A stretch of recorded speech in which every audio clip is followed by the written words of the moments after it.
काव्या 7 महीने की गर्भवती थी। उसने अपनी सबसे अच्छी साड़ी पहनी, अपनी सास के रविवार के भोजन के लिए 40 मिनट गाही चलाकर पहुंची और उसे बताया गया कि वह नौकर वाले दरवाजे से आए। वह मुस्कुराई। उसने कहा, जरूर। वह रसोई की मेज तक गई, एक तरफ की मेज पर, और अकेली बैठ गई, जबकि 11 लोग अगले कमरे में हौस रहे थे, जिसमें वह दूसरी औरत भी शामिल थी जो उसकी कुर्सी पर बैठी थी, जबकि उसका पति एक तरफ अलमारी के पास खड़ा था और हिला तक नहीं। लेकिन वह पल नहीं था जिसने सब कुछ बदल दिया। वह पल 3 मिनट बाद आया, जब 62 वर्षीय देवयानी शर्मा शांत और इरादतन ने दोनों हाथों से एक कांच का पानी का जग उठाया और उसका सारा पानी, ठंडा पानी, 7 महीने की गर्भवती महिला की सबसे अच्छी साड़ी के कंधे पर 11 गवाहों के सामने उड़ेल दिया। और फिर उसने अपनी आवाज ऊंची किए बिना कहा, मुझे लगता है काव्या, तुम्हारे जाने का समय हो गया है। जब से तुम आई हो तुमने तमाशा ही किया है। वह रसोई में अकेली बैठी थी। उसका पति नहीं हिला, लेकिन कोई और हिला। 19 मिनट बाद एक काली गाही घर के सामने आकर रुकी।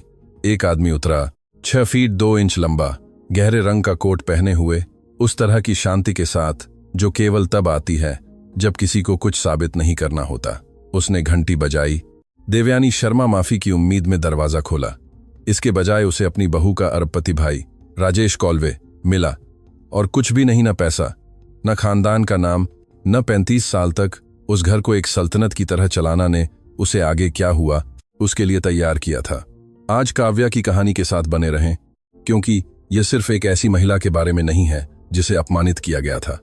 यह उस पल के बारे में है जब एक महिला अंततः रसोई की मेज पर बैठना बंद कर देती है और अपने लिए एक मेज बनाती है।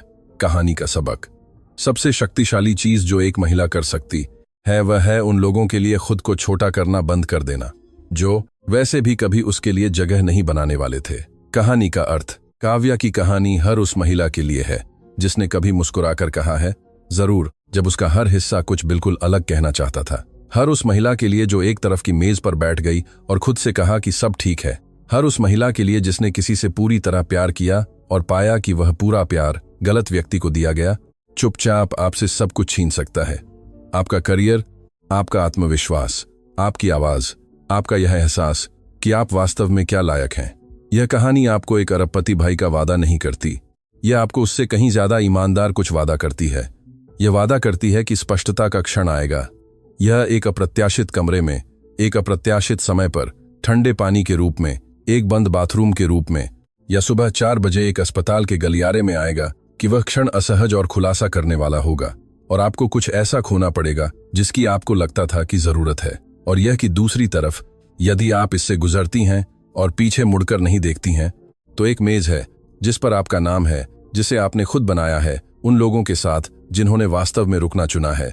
यदि काव्या की कहानी ने आपको छू लिया है, यदि आपने खुद को रसोई की मेज पर, सुबह 3 बजे की सूची पर, उस पल में जब उसने अंततः फोन काट दिया, सिर हिलाते हुए पाया है, तो आप जानते हैं कि ऐसी कहानियां क्यों मायने रखती हैं। नीचे एक टिप्पणी छोड़ें और हमें बताएं कि इस कहानी का कौन सा पल आपको सबसे ज्यादा छू गया। हम हर एक टिप्पणी पढ़ते हैं। यदि आप यहां पहली बार आए हैं तो सदस्यता लें, क्योंकि हर हफ्ते हम आपके लिए उन महिलाओं की कहानियां लाते हैं जो आग से गुजरीं और कुछ ऐसा लेकर बाहर आईं जो रखने लायक था। इस कहानी को किसी ऐसे व्यक्ति के साथ साझा करें जिसे आज इसकी जरूरत है। क्या आप जानते हैं कौन? उन्हें वीडियो भेजें। और यदि इस कहानी ने आपको कुछ दिया, थोड़ा सा साहस, थोड़ी सी स्पष्टता, या यहां तक कि सिर्फ समझा जाने का एहसास, तो लाइक बटन दबाएं। इसमें केवल 1 सेकंड लगेगा और यह इस कहानी को अगली जरूरतमंद महिला तक पहुंचाने में मदद करता है। अगले वीडियो में मिलते हैं। बारीक चीनी मिट्टी के बर्तनों से कटलरी की खनखनाहट सुनाई दे रही थी। गलियारे में हौंसी तैर रही थी, गर्म, अभ्यास की हुई हौंसी, उस तरह की जो उन लोगों से आती है जो एक दूसरे को सालों से जानते हैं और उन्हें कुछ भी साबित नहीं करना होता। और तभी एक आवाज ने सब कुछ भेद दिया, धीमी, इरादतन, पूरी तरह से संयमित। मुझे लगता है अर्जुन ने तुम्हें आज नौकर वाले दरवाजे से आने के लिए कहा होगा, काव्या, हमारी मेज भरी हुई है। काव्या शर्मा अपनी सास के भोजन कक्ष के दरवाजे पर खड़ी रही और नहीं हिली। वह 7 महीने की गर्भवती थी। गाही चलाने से उसके पैर दुख रहे थे। उसने नीले रंग की वह खास साही पहनी हुई थी जिसे नेहा ने 2 हफ्ते पहले चुनने में मदद की थी, जो उसे लंबे समय बाद फिर से खुद जैसा महसूस करा रही थी। उसके हाथ दरवाजे के फ्रेम पर पहुंच गए उसकी उंगलियां लकड़ी में धंस गईं। उसका बच्चा एक बार जोर से किक मारा। उसे यह नहीं बताया गया था कि मेज भरी होगी।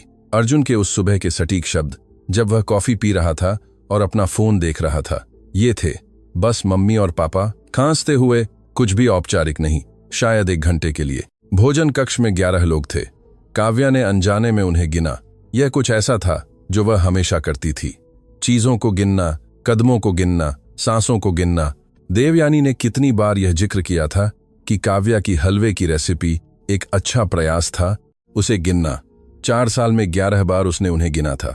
भोजन कक्ष में 11 लोग थे और महोगनी की लंबी मेज के छोर पर, उस कुर्सी पर जिस पर काव्या 4 साल से बैठी थी, वह कुर्सी जहां देवयानी हमेशा उसे बिठाती थी, क्योंकि वह रसोई के सबसे करीब थी और बहुत सुविधाजनक थी।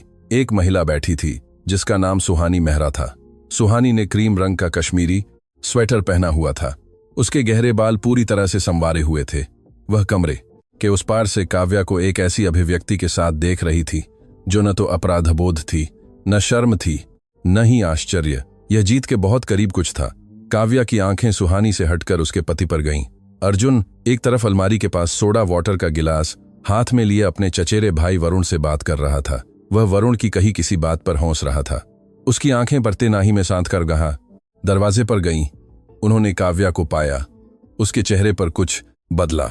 यह अपराधबोध नहीं था, बल्कि एक ऐसे आदमी की खास अभिव्यक्ति थी जो एक समस्या के अपने आप हल होने का इंतजार कर रहा था और अभी समझ गया था कि ऐसा नहीं होगा। वह नहीं हिला, उसने अपना गिलास नहीं छोड़ा, वह उसकी ओर नहीं चला, उसने उसका नाम नहीं लिया।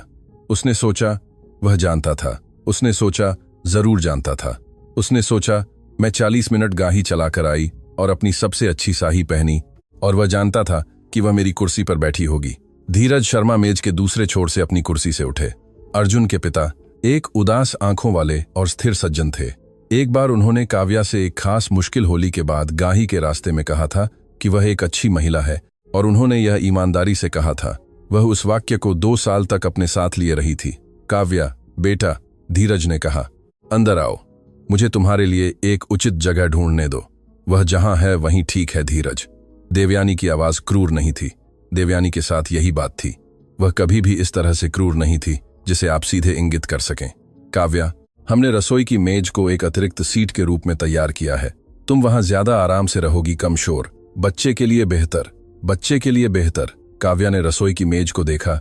उसने देवयानी के बयानों के साथ हमेशा की तरह हर कोण से टिप्पणी का विश्लेषण किया। उसने उदार व्याख्या खोजी। वह हमेशा पहले उदार व्याख्या खोजने की कोशिश करती थी। आज वह कोई नहीं ढूंढ पाई। वह मुस्कुराई। उसने कहा, जरूर। वह रसोई की ओर चली, अपने कदमों को गिना। 1 2 3 4। उसने खुद को तब तक रोने नहीं दिया जब तक कि वह कोने में मुड़ी और खुद को फ्रिज के पास पाया। एक हाथ उसकी ठंडी सफेद सतह पर रखा हुआ था। 3 सांसें अंदर, 3 बाहर। रसोई से देवयानी के निहारी की खुशबू आ रही थी। वह बिल्कुल सही होगी। देवयानी जो कुछ भी करती थी वह सही होता था। काव्या कभी निहारी नहीं बना पाई थी। शादी के 4 सालों में इस तथ्य का 11 बार शालीनता से और बिना किसी द्वेष के जिक्र किया गया था। उसने उसे भी गिना था। वह रसोई की मेज पर बैठ गई। वह एक छोटी मेज थी, ज्यादातर एक काम की सतह की तरह जहां लोग डाक छांटते हैं और किराने की सूचियां रखते हैं।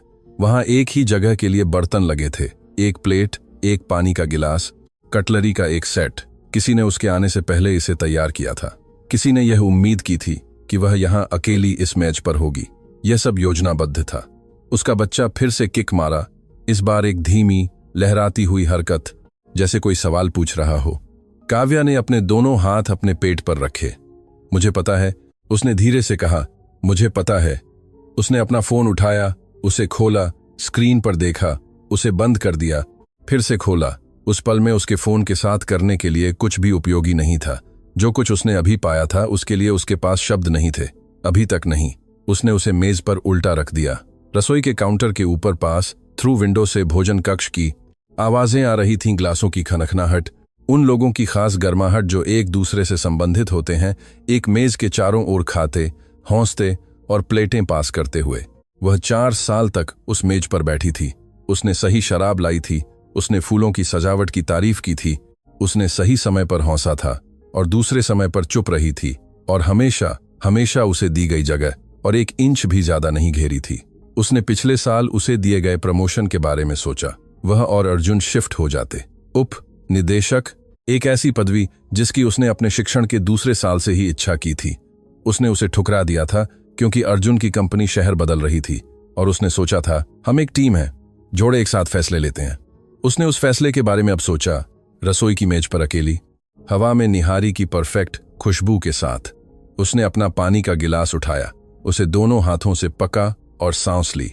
पास थ्रू विंडो थोड़ी खुली थी और तभी उस दरार से देवयानी की आवाज आई, उज्जवल, गर्म, वह आवाज जो वह उन लोगों के लिए इस्तेमाल करती थी जिन्हें उसने चुना था। सुहानी, मैं तुम्हें बताना चाहती हूं कि कुछ भी हो, इस मेज पर हमेशा तुम्हारी जगह रहेगी, कुछ भी हो। काव्या ने अपना पानी का गिलास बहुत सावधानी से नीचे रखा, खांसते हुए उसका हाथ कांप रहा था। कुछ भी हो। उसने अपने सामने एकल जगह की सेटिंग देखी, एक प्लेट, एक गिलास, कटलरी का एक सेट, कुछ भी हो। वह अब समझ गई थी कि उसे रसोई की मेज पर इसलिए नहीं बिठाया गया था क्योंकि वह शांत थी। उसे यहां बिठाया गया था क्योंकि देवयानी ने पहले ही तय कर लिया था कि आगे क्या होगा। खांसते हुए और आग गान के हास मेखलिए के मान से लेकर वह जो भी था, उसमें काव्या का परिवार की मेज पर बैठना शामिल नहीं था। बच्चा बहुत शांत था। काव्या ने अपना हाथ अपने पेट पर रखा और इंतजार किया। रसोई का दरवाजा खुला। हिंज ने अपनी परिचित आवाज की एक नरम जुड़ाव और छूट जो काव्या ने उस घर में दर्जनों बार सुनी थी। उसे पता था कि यह अर्जुन है।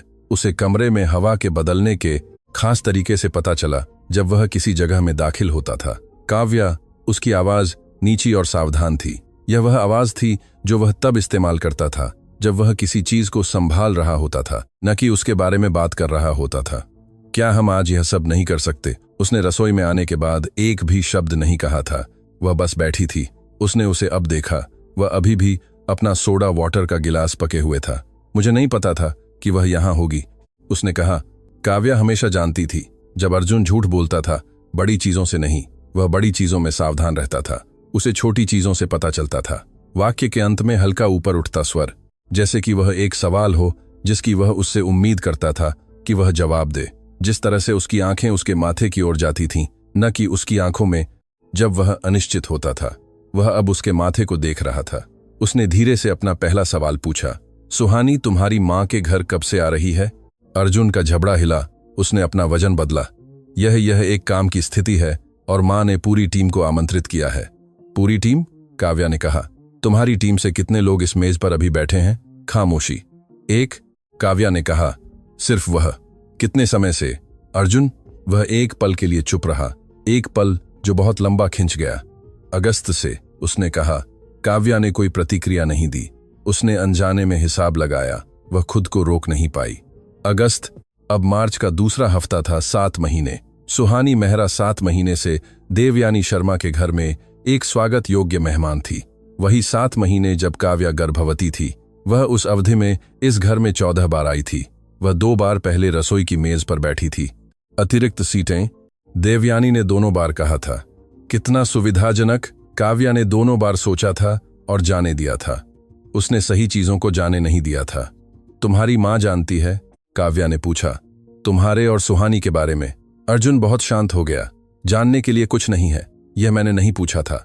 इस बार खामोशी ज्यादा लंबी थी, ज्यादा भारी, उसका वजन और बनावट थी। काव्या उसके अंदर बैठी और उसे वैसे ही पा जैसे वह हमेशा एक कमरे को पुरने में सक्षम थी। वह 6 साल से शिक्षिका थी। वह जानती थी कि इतनी लंबी बोझिल खामोशी का क्या मतलब था। देवयानी जानती थी। देवयानी हमेशा जानती थी। और रसोई की मेज कभी भी अतिरिक्त सीट नहीं थी। यह एक नियंत्रण था। असहज पत्नी को रखने की जगह, जबकि पसंदीदा महिला परिवार की मेज पर बैठी थी और देवयानी को कहते सुन रही थी, तुम्हारी यहां हमेशा जगह रहेगी। काव्या ने धीरे से कहा, लगभग खुद से। तथ्यों का एक बयान, आरोप नहीं। मैं पागल नहीं हूं। मैं जानती हूं मैंने क्या देखा। अर्जुन कांप गया। उसने उसे ध्यान से देखा, इस आदमी को जिससे उसने 4 साल पहले जून में एक बगीचे में शादी की थी। उसकी मां पहली पंक्ति में रो रही थी और नेहा उसके बगल में पीली ड्रेस में थी। इस आदमी को जिसने उसे एक छत पर प्रपोज किया था और उसके पिता की सर्जरी के दौरान उसका हाथ पकड़ा था और उसे एक बार कहा था, सिर्फ एक बार, लेकिन उसने उसे संभाल कर रखा था कि वह उसकी जिंदगी में एकमात्र चीज है जिसके बारे में वह पूरी तरह से निश्चित था। उसने सोचा कि वह कब अनिश्चित होना बंद हो गया था। उसने सोचा कि क्या वह कभी निश्चित था भी? तुमने मुझे क्यों नहीं बताया कि वह यहां होगी? काव्या ने पूछा। वह रुक गया। उसने फिर से शुरू किया। मुझे लगा कि कुछ नहीं होगा। तुम्हें लगा कि कुछ नहीं होगा अर्जुन, तुम्हें लगा कि कुछ नहीं होगा, उसने दोहराया, गुस्से में नहीं, बस स्पष्ट करते हुए। तुम्हें लगा कि मैं तुम्हारी मां के घर आऊंगी, तुम्हें मुझे सुहानी मेरी कुर्सी पर बैठी मिलेगी और कुछ नहीं होगा। उसने उसके माथे को देखा। उसने दिसंबर के बारे में सोचा। उसे उसके फोन में एक टेक्स्ट मैसेज मिला था। वह उसे ढूंढ नहीं रही थी। उसने गलती से रात में बेडसाइड टेबल पर हाथ बाकर गलत फोन उठा लिया था। मैसेज छोटा था, एक रेस्तरां का नाम, एक समय, एक चुंबन का इमोजी। उसने फोन रख दिया था और अंधेरे में देर तक लेटी रही थी। सुबह उसने उससे पूछा था। उसने कहा था कि यह एक काम का डिनर था, कोई क्लाइंट जिसकी सुहानी ने व्यवस्था की थी। उसने उसे वैसे ही कहा था जैसे वह सच चीजें कहता था, ऊपर उठते स्वर के बिना, माथे पर देखे बिना। उसने उसे मान लिया था क्योंकि उसे जरूरत थी। अब वह समझ गई कि उसे जरूरत थी, क्योंकि विकल्प 7 महीने की गर्भवती होकर इस समझ के साथ रसोई में बैठना कुछ ऐसा था जिसके लिए वह दिसंबर में तैयार नहीं थी। वह अब भी तैयार नहीं थी, लेकिन अब उसके पास कोई विकल्प नहीं था। तुम्हारी मां ने उसे आज खास तौर पर आमंत्रित किया क्योंकि मैं आ रही थी? काव्या ने पूछा। अर्जुन की खामोशी उसका जवाब थी। उसका फोन मेज पर वाइब्रेट हुआ। उसने उसे देखा। नेहा, तुम पूरी तरह से चुप हो गई थी और यह कभी अच्छी निशानी नहीं होती। मुझे वहां पहुंचना होगा क्योंकि मैं अभी वहां पहुंच रही हूं। वह लगभग मुस्कुराई।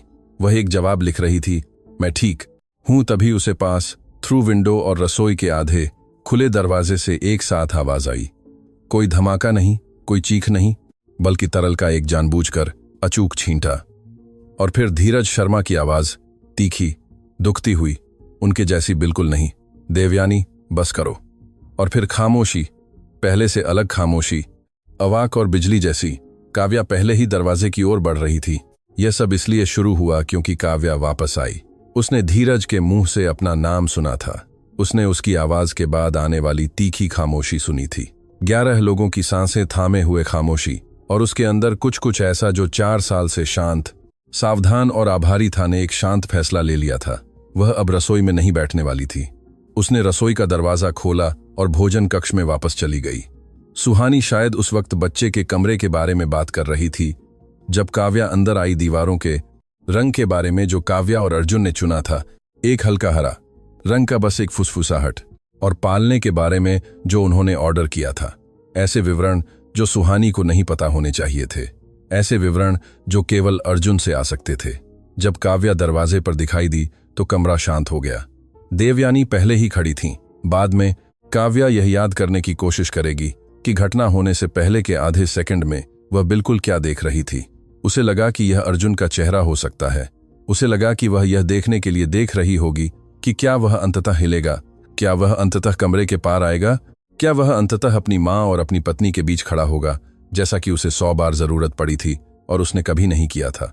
उसे यह पता नहीं चल पाया क्योंकि देवयानी मेज पर झुकी। उन्होंने दोनों हाथों से कांच का पानी का जग उठाया, जानबूझकर, दृढ़ता से। उन्होंने उंडेला अनजाने में नहीं, नियंत्रण खोने के क्षण में नहीं। उन्होंने उसे वैसे ही उंडेला जैसे वह सब कुछ करती थी, पूरी शालीनता और पूर्ण इरादे के साथ। ठंडे पानी का एक लंबा, बिना हड़बड़ी वाला चाप जो काव्या के बाएं कंधे पर लगा और उसकी छाती से नीचे बहता हुआ नीली साही को कंधे से लेकर कूल्हे तक भिगो दिया। कमरा शांत हो गया।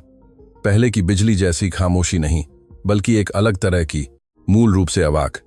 पानी बहुत ठंडा था। काव्या पूरी तरह से शांत खड़ी रही। उसने अपनी त्वचा पर ठंडक फैलते हुए महसूस की। उसने अपनी साड़ी को अपने शरीर से चिपका हुआ महसूस किया, भारी और गीला। उसने बच्चे को हिलते हुए महसूस किया, एक साड़ी महसूस किया। तानस काव्या पूरी तरह से। अचानक चौंकाने वाली किक, उस तरह की जो उसकी बेटी तब देती थी जब उसके पास कुछ अचानक होता था। वह शांत खड़ी रही और इन सभी चीजों को महसूस करती रही और बोली नहीं। देवयानी ने खाली जग को मेज पर एक छोटी सटीक खनखनाहट के साथ रखा। मुझे लगता है काव्या, तुम्हारे जाने का समय हो गया है, उसने कहा। उसकी आवाज धीमी थी, अफसोस भरी, लगभग जैसे वह मौसम पर टिप्पणी कर रही हो। जब से तुम आई हो, तुमने तमाशा ही किया है, तमाशा किया है। वह रसोई में अकेली बैठी थी। अर्जुन नहीं हिला था। वह ठीक उसी स्थिति में खड़ा था जिस स्थिति में वह मुख्य दरवाजे से अंदर आने पर था, गिलास हाथ में, पैर जमीन पर जमे हुए। उसकी आंखें उस पर उसी अभिव्यक्ति के साथ जिसे वह अब पूरी तरह से पहचानती थी। एक ऐसे आदमी की अभिव्यक्ति जो अपने चुनाव के परिणामों को आते हुए देखता है और पाता है कि वह उनसे निपटने के लिए सुसज्जित नहीं है। धीरज खड़ा था।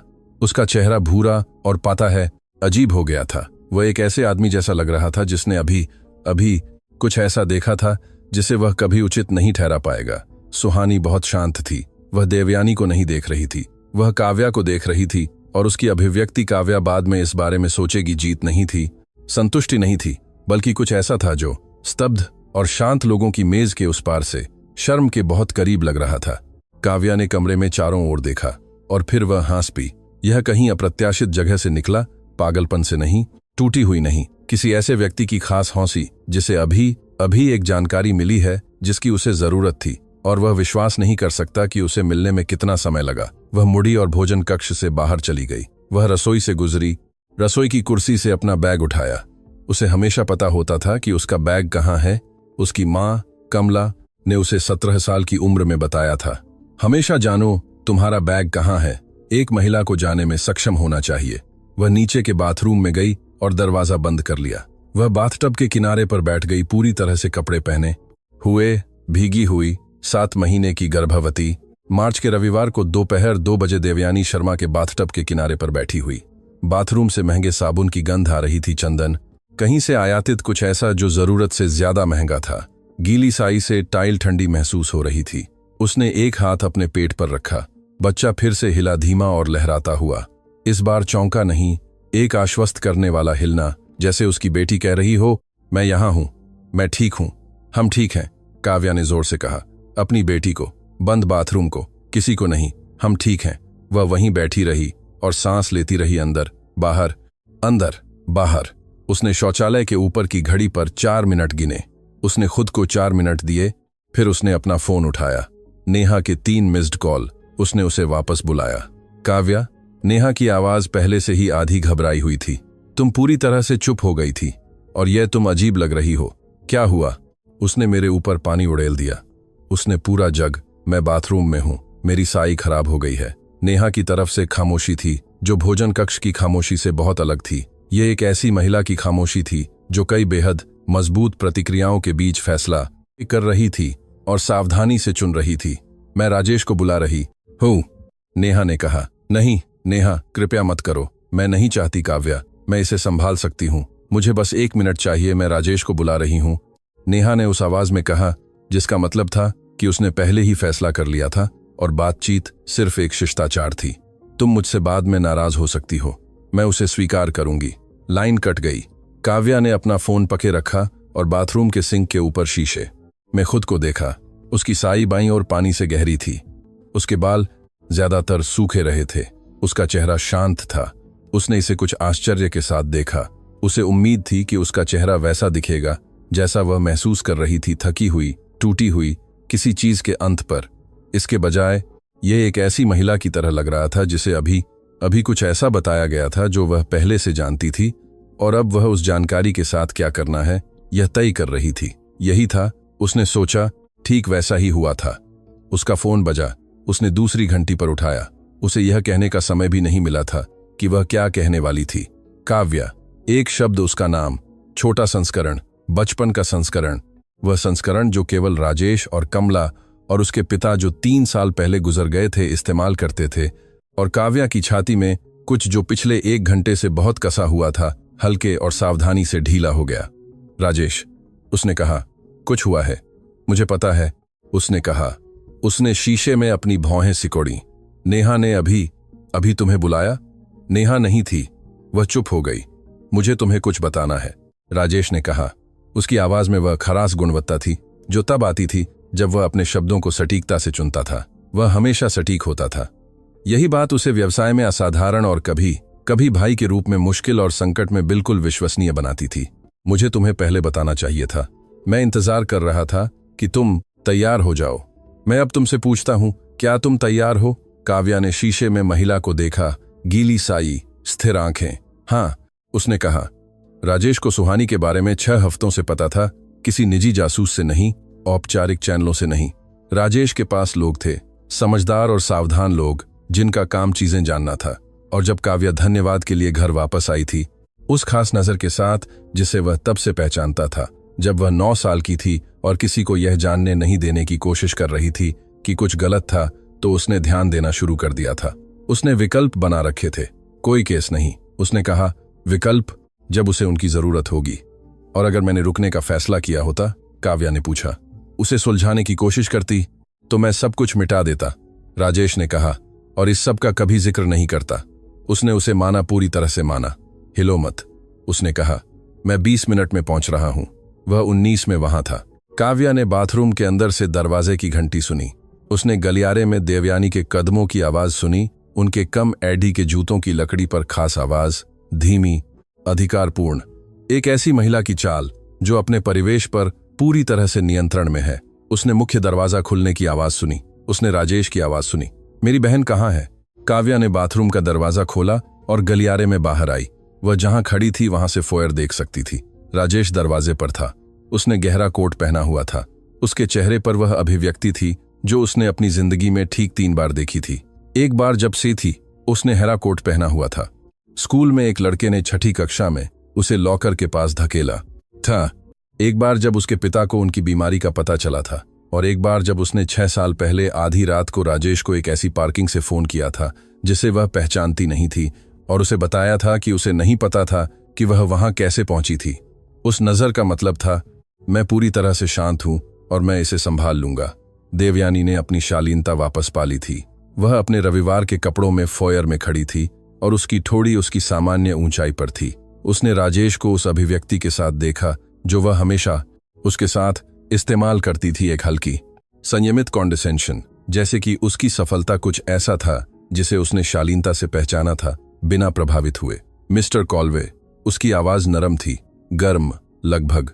मुझे नहीं पता कि काव्या ने आपको क्या बताया है, लेकिन यह एक पारिवारिक मामला है और मैं आपसे इसका सम्मान करने के लिए कहूंगी। उसने मुझे बताया, राजेश ने कहा, कि आपने उसके ऊपर एक जग ठंडा पानी उड़ेल दिया। एक दुर्घटना थी। वह 7 महीने की गर्भवती है। मैं पूरी तरह से जागरूक हूं कि आपका पोता, राजेश ने कहा, उस महिला में है जिस महिला पर आपने अभी अपने भोजन कक्ष में 11 लोगों के सामने ठंडा पानी उड़ेल दिया। वह रुका। मैं यह सुनिश्चित करना चाहता हूं कि हम एक ही घटना का वर्णन कर रहे हैं। देवयानी की शालीनता नहीं टूटी, यह उसकी भाषा। लामेन, देवयानी की शालीनता नहीं टूटी। वास्तविक क्षमताओं में से एक थी, लेकिन उसकी आंखों के पीछे कुछ थोड़ा बदल गया, रेकालिब्राते हुआ। वह पुनर्मूल्यांकन कर रही थी। काव्या ने उसे 100 बार दूसरे लोगों के साथ ऐसा करते देखा था और बदले में कभी भी पर्याप्त तेजी से पुनर्मूल्यांकन करने में सक्षम नहीं हुई थी। राजेश कर सकता था। राजेश पहले से ही 3 कदम आगे था। अगर काव्या को पसंद है, काव्या मेरे साथ आ रही है, राजेश ने कहा। वह आज रात मेरे साथ रहेगी। क्या आपको कोई आपत्ति है? अर्जुन गलियारे के अंत में दिखाई दिया। उसने अपना गिलास छोड़ दिया था। वह अंततः अपने हाथों को अपने बगल में रखकर खड़ा था, अपनी मां और अपने साले के बीच देख रहा था। एक ऐसे आदमी की अभिव्यक्ति जिसने अपना पूरा जीवन 2 ताकतों के बीच गुजारा है और कभी खुद एक ताकत बनना नहीं सीखा है। राजेश, उसने कहा, मैं समझता हूं कि तुम चिंतित हो, लेकिन अगर तुमने अपनी मां को अपनी गर्भवती पत्नी पर ठंडा पानी उड़ेलने दिया, राजेश ने कहा, और फिर तुम वहीं खड़े रहे। गलियारा बहुत शांत था। अर्जुन ने मुंह खोला, उसे बंद कर दिया। इस पर कहने के लिए कुछ नहीं था, क्योंकि यह पूरी तरह से सच था और गलियारे में हर कोई, अर्जुन सहित, समझ गया था कि यह पूरी तरह से सच था। मैं तुम्हें कुछ बताने वाला हूं, राजेश ने देवयानी से कहा, क्योंकि मुझे नहीं लगता कि तुम पूरी तरह से समझती हो कि अब क्या होने वाला है, और मैं चाहता हूं कि तुम इसे समझो, मेरे लिए नहीं, तुम्हारे लिए। उसने अपनी आवाज नहीं ऊंची की, उसे जरूरत नहीं थी। राजेश ने एक $900 मिलियन की कंपनी बनाई थी, यह समझते हुए कि हर स्थिति में कितनी ताकत की जरूरत होती है और उसे सटीकता से लागू करना। वह उसे अब लागू कर रहा था।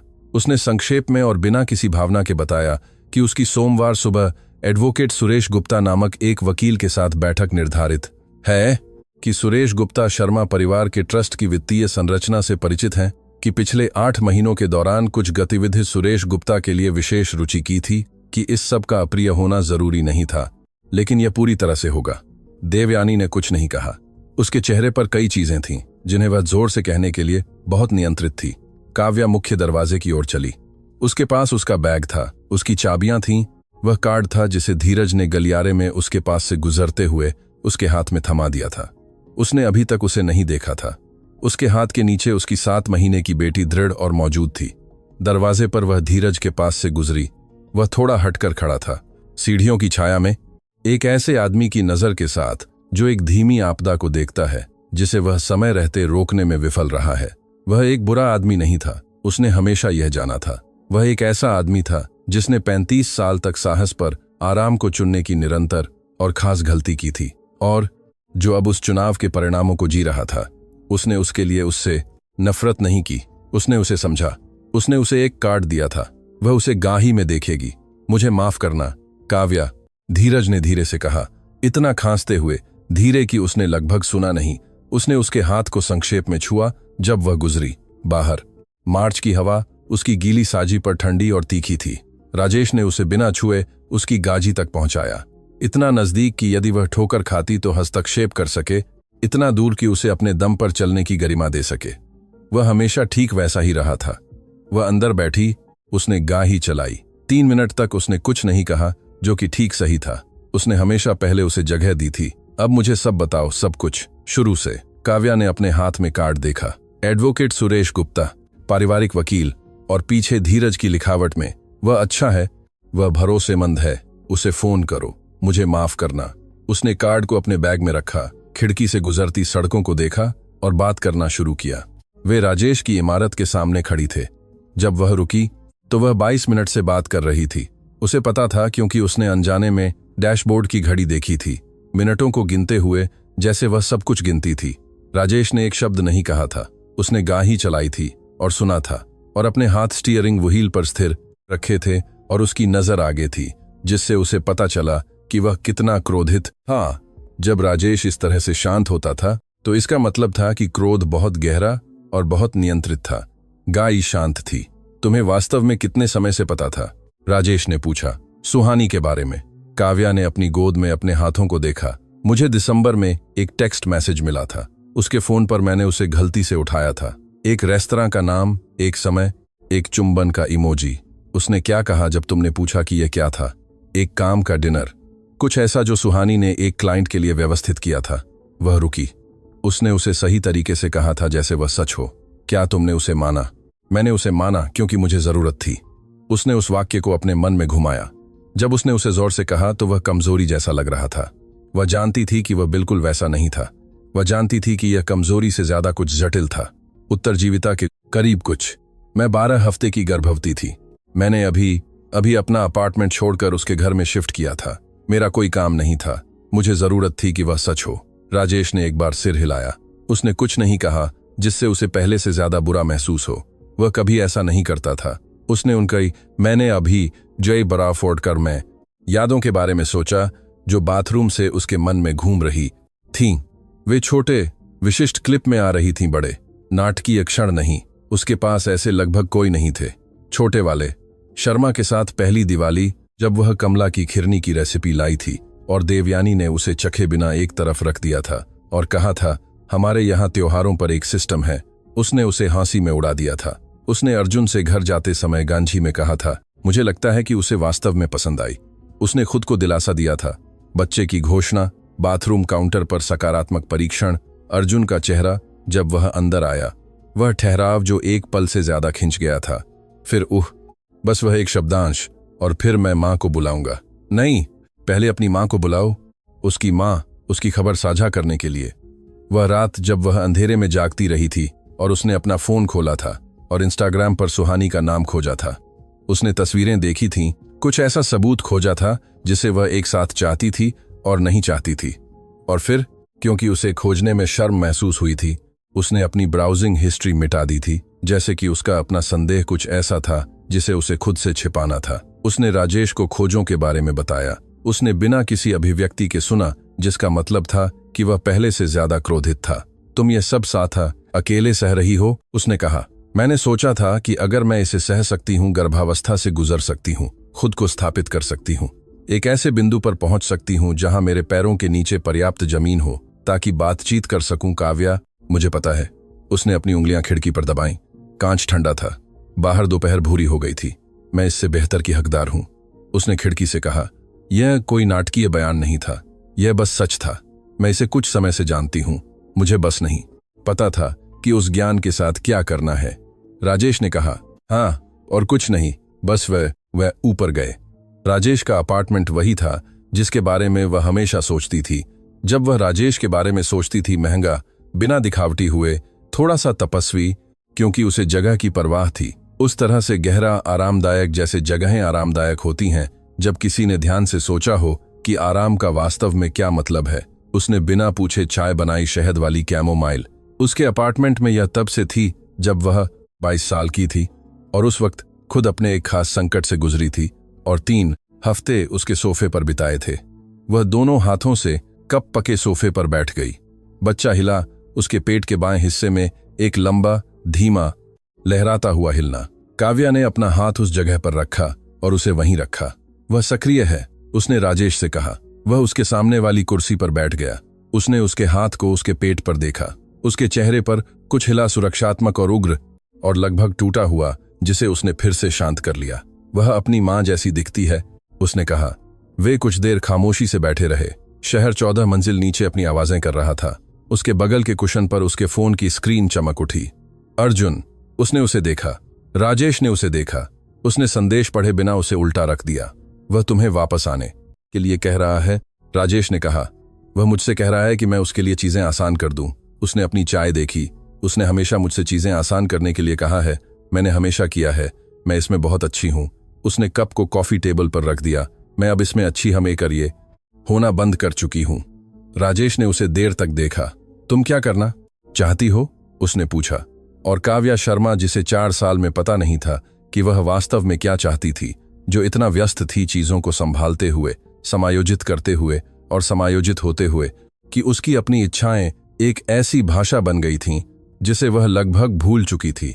सवाल के साथ बैठी रही। उसने एक स्वीकार्य जवाब के साथ खामोशी भरने की जल्दबाजी नहीं की। वह बस उसके साथ बैठी रही और धीरे धीरे अपने भाई के अपार्टमेंट की शांति में उसकी चाय ठंडी होती जा रही थी और उसकी बेटी उसके हाथ के नीचे दृढ़ता से हिल रही थी। जवाब आकार लेने लगा। सुबह के 2:47 बज रहे थे। राजेश का मेहमानों का कमरा अंधेरा और शांत था। शहर 14 मंजिल नीचे गुंजन कर रहा था। चादरें अच्छी गुणवत्ता की थीं। राजेश के पास कुछ भी ऐसा नहीं था जो अच्छी गुणवत्ता का न हो, और तकिया ठीक सही नर्म था, और इनमें से किसी से भी कोई मदद नहीं मिल रही थी। काव्या जाग रही थी। वह 1 बजे से जाग रही थी। उसे पता था, क्योंकि वह अपने फोन की घड़ी देख रही थी, जैसा कि वह हमेशा सुबह 1 बजे करती थी, जब विचार इतने जोरदार हो जाते थे कि उन्हें अनदेखा नहीं किया जा सकता था। उसने अपना नोट्स ऐप खोला। वह हमेशा सूची बनाती थी, बचपन से भी। उसकी माँ कमला ने किया था, और उसकी माँ की माँ ने उससे पहले। जब दुनिया बेकाबू हो जाती थी तो आप वह लिखते थे जो आप जानते थे, तथ्यों को दृश्यमान बनाते थे, उन्हें पंक्ति में देखते थे और समझते थे कि किस पर आप कार्रवाई कर सकते हैं और किसे आपको बस सहना पड़ता था। उसने चीजें जो मैं जानती हूं लिखा। 1. अर्जुन सुहानी के साथ कम से कम अगस्त से मिल रहा है। 2. देवयानी जानती थी। वह महीनों से जानती थी। उसने योजना बनाई थी। 3. मैं नहीं जानती थी। मुझे संदेह था। मैंने सीधे न देखने का चुनाव किया। 4. धीरज को संदेह था।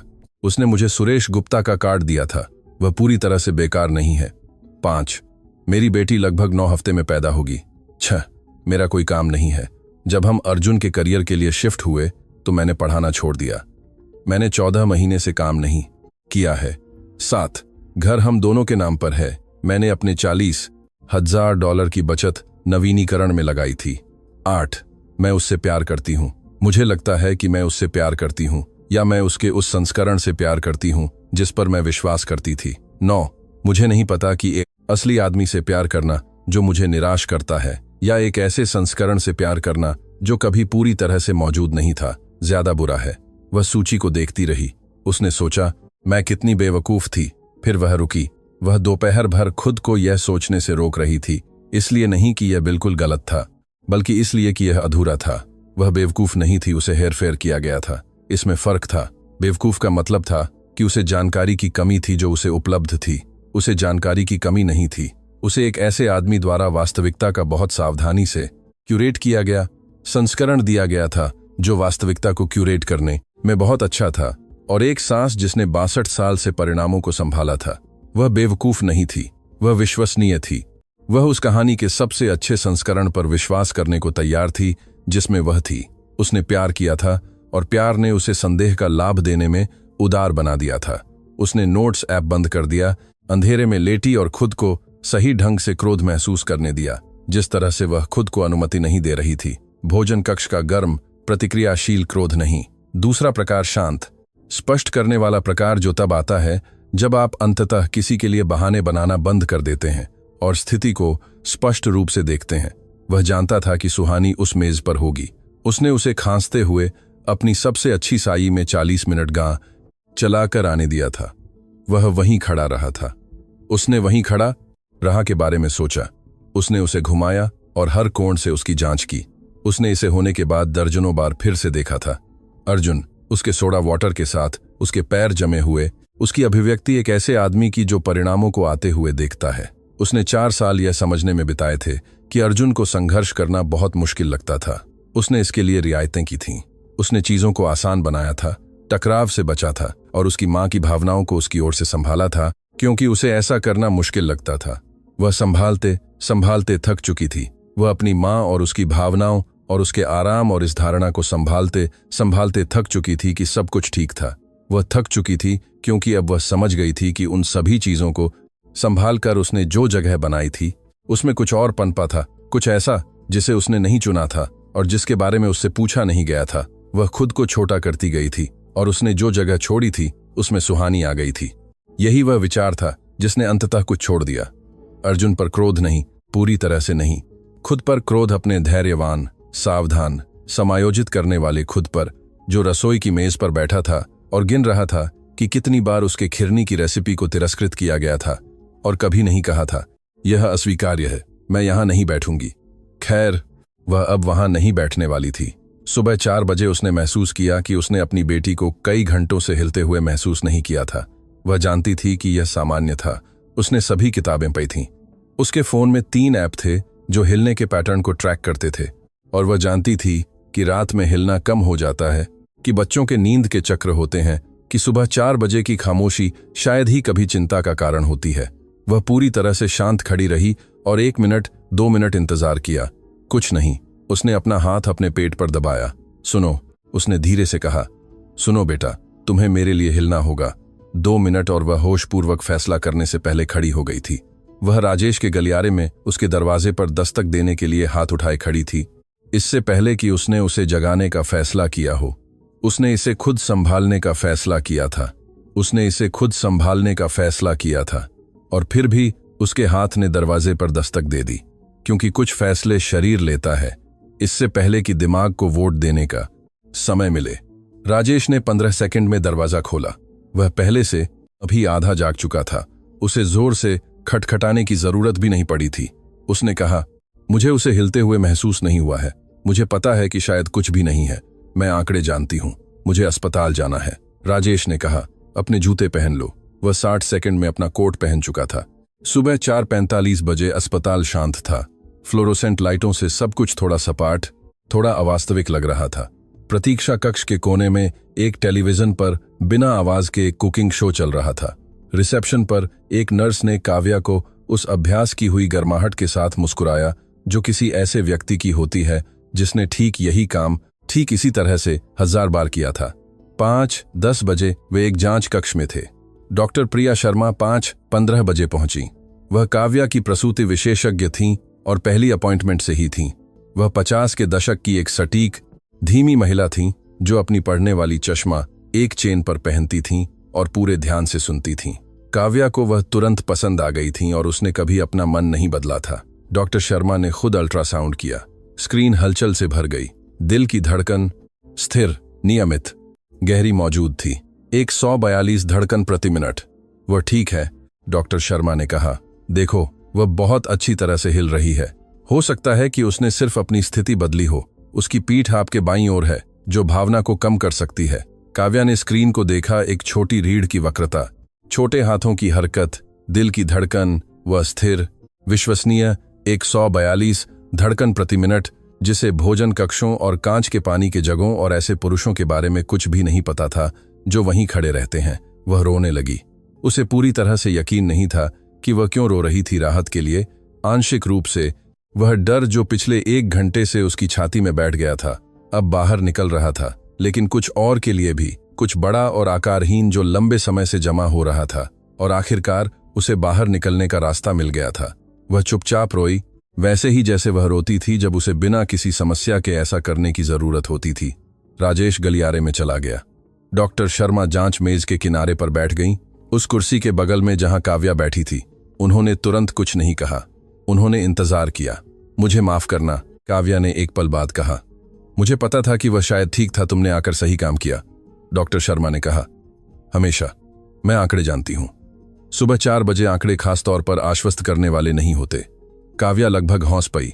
लगभग तनाव, डॉक्टर शर्मा ने कहा। कुछ भी नहीं है, यह कोई छोटी चीज नहीं है।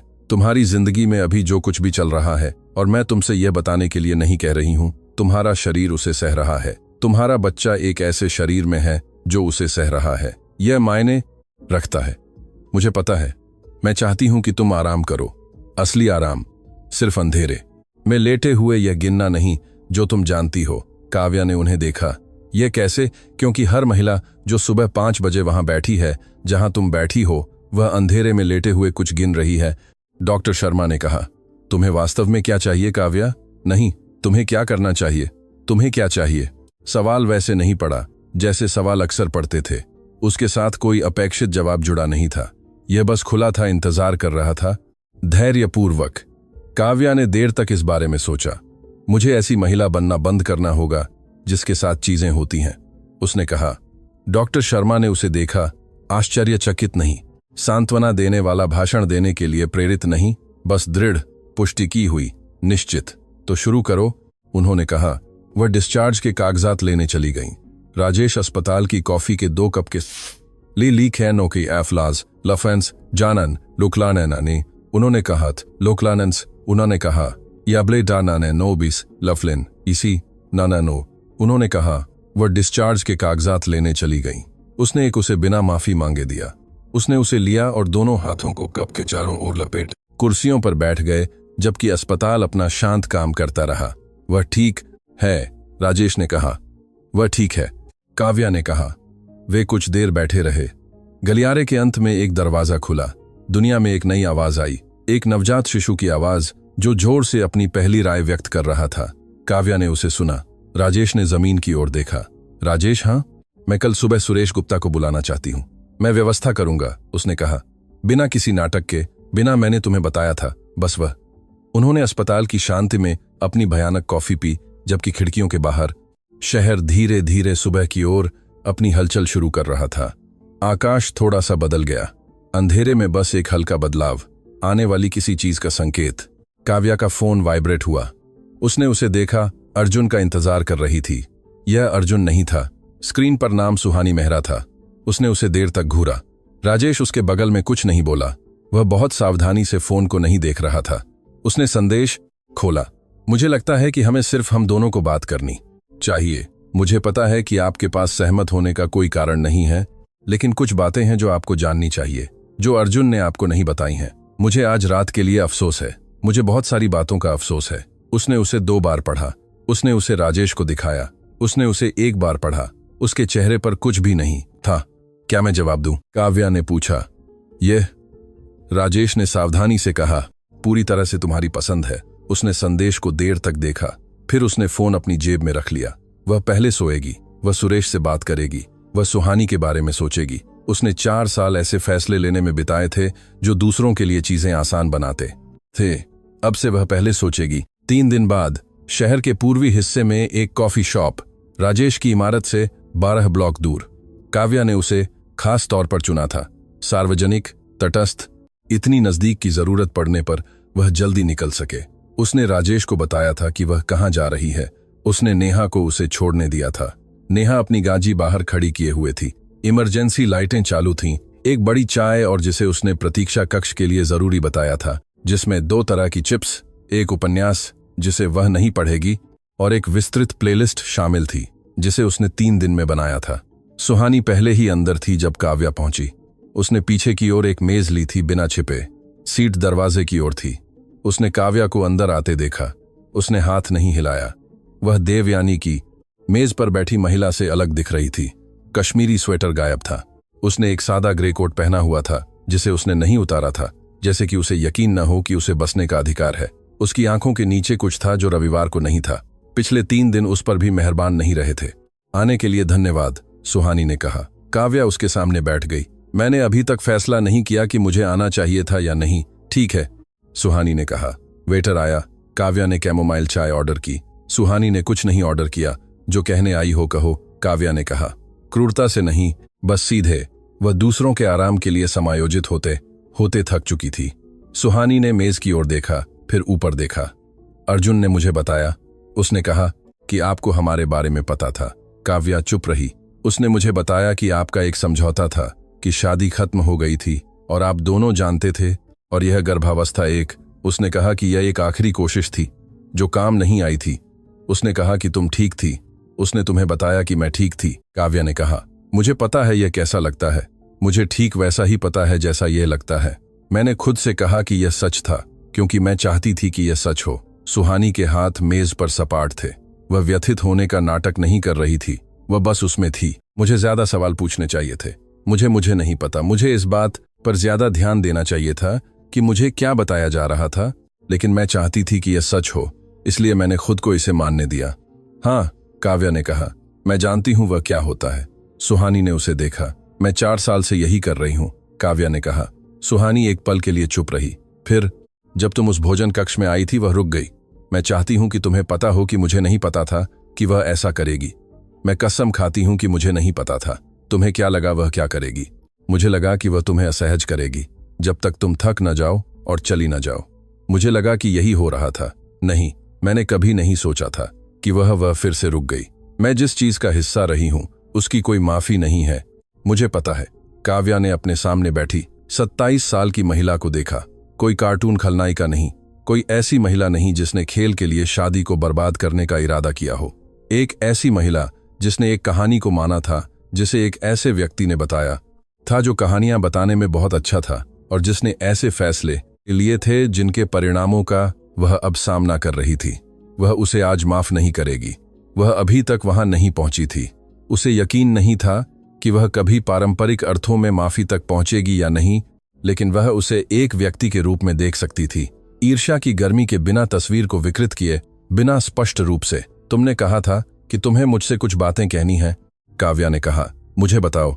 सुहानी ने अपना फोन खोला। उसमें स्क्रीनशॉट थे, टेक्स्ट मैसेज और ईमेल जिन्हें उसने सहेज कर रखा था, जैसे चीजों को सहेजा जाता है जब आपका एक हिस्सा समझता है कि आपको उनकी एक दिन जरूरत पड़ सकती है। अक्टूबर की एक बातचीत जिसमें अर्जुन ने उसे स्पष्ट रूप से बताया था कि काव्या को स्थिति के बारे में पता था। नवंबर का एक संदेश जिसमें गर्भावस्था को जटिल और मुख्य मुद्दे से अनिवार्य रूप से अप्रासंगिक बताया गया था। जनवरी के संदेशों की एक श्रृंखला जिसमें अर्जुन के भविष्य की उम्मीदों का विवरण था। एक भविष्य जिसमें सुहानी शामिल थी, एक भविष्य जिसमें काव्या से मामले पर परामर्श नहीं लिया गया था। उसने फोन काव्या को दिया। काव्या ने स्क्रीनशॉट पे उन्हें ध्यान से पा, उन्हें वैसे ही पा जैसे उसने छात्रों के निबंधों को सही किया था, यह देखने के लिए कि वास्तव में वहां क्या था, न कि वह जो खोजने की उम्मीद कर रही थी। उसने उन दोनों से झूठ बोला था। उसने सुहानी से कहा था कि काव्या ठीक थी, कि काव्या जानती थी कि सब कुछ सुलझा लिया गया था। उसने काव्या से कहा था कि जानने के लिए कुछ नहीं था। उसने एक साथ दोनों कहानियों को संभाला था। हर महिला को ठीक वही बताया था जो उसे अपनी जगह पर रहने के लिए सुनना जरूरी था। इसलिए नहीं कि वह बिल्कुल क्रूर था, बल्कि इसलिए कि वह खास तरह का आदमी था जो यह बर्दाश्त नहीं कर सकता था कि कुछ भी उसकी गलती हो, जो सुविधा के सच्चों का एक विस्तृत ढांचा बनाना पसंद करेगा, बजाय इसके कि वह एक दरवाजे पर खड़ा हो और स्पष्ट रूप से देखा जाए। उसने हम दोनों का इस्तेमाल किया, काव्या ने कहा। उसने धीरे से कहा, सुहानी के लिए नहीं, खुद के लिए। उसने हम दोनों को वह संस्करण बताया जिसने हमें संभालने योग्य बनाए रखा। सुहानी ने कुछ नहीं कहा। क्या तुम उससे अभी भी प्यार करती हो? काव्या ने पूछा। सुहानी एक पल के लिए चुप रही। मैंने उसके एक संस्करण से प्यार किया था, उसने कहा। मुझे नहीं लगता कि वह संस्करण मौजूद है। किसी बिंदु पर मैं अदृश्य हो गई थी, काव्या ने सोचा। यहां तक कि खुद से भी, सिर्फ उससे नहीं, सिर्फ देवयानी से नहीं, खुद से भी अदृश्य नहीं। काव्या ने जोर से कहा। हेरफेर की गई। सुहानी ने उसे देखा। उनके बीच कुछ हुआ। गर्माहट नहीं, बिल्कुल नहीं। दोस्ती नहीं, एक सुव्यवस्थित अंत की आसान माफी नहीं, उससे कहीं ज्यादा ईमानदार कुछ, एक पहचान। आप इसका इस्तेमाल कर सकती हैं। सुहानी ने फोन की ओर इशारा करते हुए कहा। जिसके लिए भी आपको इसकी जरूरत हो, मैं जो कुछ भी हस्ताक्षर करना होगा हस्ताक्षर करूंगी। क्यों? काव्या ने पूछा। क्योंकि यह सच है। और क्यों? उसने मेज पर देखा। क्योंकि उसने आपके साथ क्या किया। आप गर्भवती थीं। नहीं। उसने अपना गला साफ किया। आप उस सब के हकदार नहीं थीं। काव्या ने अपनी छाया उठाई। वह थोड़ी ठंडी हो चुकी थी। आप भी नहीं, उसने कहा। आपको सच बताया जाना चाहिए था। वह खड़ी हुई, अपना कोट पहना, अपना बैग उठाया। मैं अपने वकील के माध्यम से संपर्क करूंगी, उसने कहा। कागजात के बारे में? सुहानी ने सिर हिलाया। काव्या बाहर निकली। नेहा गाजी से पहले ही बाहर थी जब वह फुटपाथ पर पहुंची। खैर, नेहा ने कहा। उसने मुझे सब कुछ दे दिया, सब कुछ। टेक्स्ट मैसेज, ईमेल, एक पूरा रिकॉर्ड। काव्या गाही की ओर चलने लगी। उसने उसे बताया कि मैं जानती थी। उसने उसे बताया कि हमारा एक समझौता था। नेहा ठीक 2 कदम के लिए चुप रही। फिर, मुझे एक पल चाहिए। अपना पल लो, मैं ले रही हूं। उसने ले लिया। ठीक है, तुम कैसी हो? काव्या ने ईमानदारी से सोचा, अजीब और साथ ही बहुत स्पष्ट। नेहा ने गाई खोली। अगर यह कुछ मायने रखता है, उसने कहा, मुझे वह कभी पसंद नहीं आया। तुम हमारी शादी में थी। तुमने एक पीली ड्रेस पहनी थी। इसका कोई मतलब नहीं है। नहीं, नेहा ने कहा, लेकिन मैंने उसे पहना था। उस रात राजेश काव्या को एडवोकेट सुरेश गुप्ता के दफ्तर ले गया। सुरेश 40 के दशक का एक सुगठित और सटीक आदमी था, जिसके पास पढ़ने वाले चश्मे थे, जिनकी उसे पढ़ने के लिए जरूरत नहीं थी, लेकिन वह उन्हें सोचने के लिए एक सहायक के रूप में इस्तेमाल करता था। वह एक कॉन्फ्रेंस मेज पर काव्या के सामने बैठ गया और सुहानी के दस्तावेजों और राजेश के वित्तीय रिकॉर्डों को पढ़ा और धीरज के कार्ड को देखा। उसने अपने चश्मे उतारे। उसने उसे देखा। मैडम शर्मा, उसने कहा, मैं चाहता हूं कि आप एक पल के लिए समझें कि आपके पास वास्तव में यहां क्या है। सुरेश ने बिना किसी नाटकीयता के इसे समझाया। वित्तीय रिकॉर्ड एक पैटर्न दिखाते थे। पिछले 8 महीनों से अर्जुन ने पैसा इधर उधर किया था, नाटकीय रूप से नहीं, बड़ी एक बार की ट्रांसफर में नहीं, बल्कि खातों के माध्यम से एक निरंतर प्रवाह में, जो एक संयुक्त स्टेटमेंट में तुरंत नहीं उछलेगा। यह अवैध नहीं है, सुरेश ने कहा, लेकिन तलाक की कार्यवाही के संदर्भ में पैटर्न मायने रखते हैं। पैटर्न एक कहानी बताते हैं। सुहानी के दस्तावेज एक अलग कहानी बताते थे, या बल्कि उसी कहानी को एक अलग कोण से। आपके पास इन संदेशों में, सुरेश ने कहा, स्पष्ट गलतबयानी का एक कागजी निशान है। आपके पति ने एक तीसरे पक्ष को, आपकी वैवाहिक स्थिति को इस तरह से वर्णित किया जो मौलिक रूप से गलत है। उसने आपके ज्ञान और सहमति को इस तरह से वर्णित किया जो स्पष्ट रूप से गलत है। अदालतें इस पर प्रतिक्रिया देती हैं।